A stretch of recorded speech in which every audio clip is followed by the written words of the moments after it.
Good afternoon, everyone. It's an honor to be speaking to you today, and even more so knowing that we just braved one of the toughest school years in history. I have to admit that a year ago, the sense of loss was hitting hard, but after witnessing the ways in which you went above and beyond to uplift each other in this final stretch, I'm only grateful and privileged to know you. What got us through was each other, and taking 8:30s from our beds definitely didn't hurt.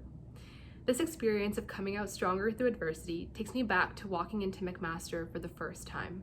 As many of you, I was very apprehensive. In senior year, I had lost my 13-year-old sister, and I felt very defeated. I convinced myself that university was only a place for people stronger than me and smarter than me. I know that many of you were on a similar boat. Am I glad about how wrong I turned out to be? I learned that our community here has this incredible way of bringing out the most radiant parts of us and giving them a warm home.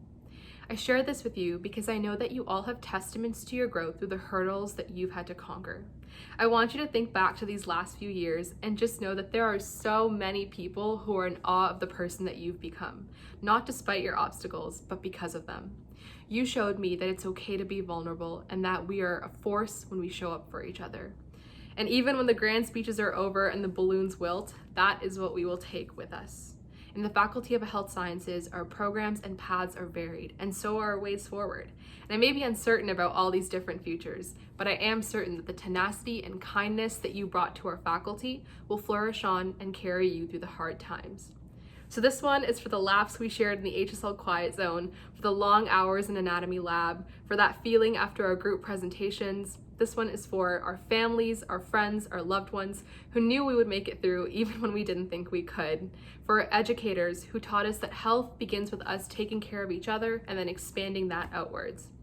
As a great poet of our time said, "Started from the bottom, now we here.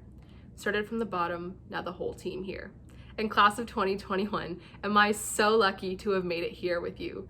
Thank you, go celebrate, go change the world, and I'll see you down the road.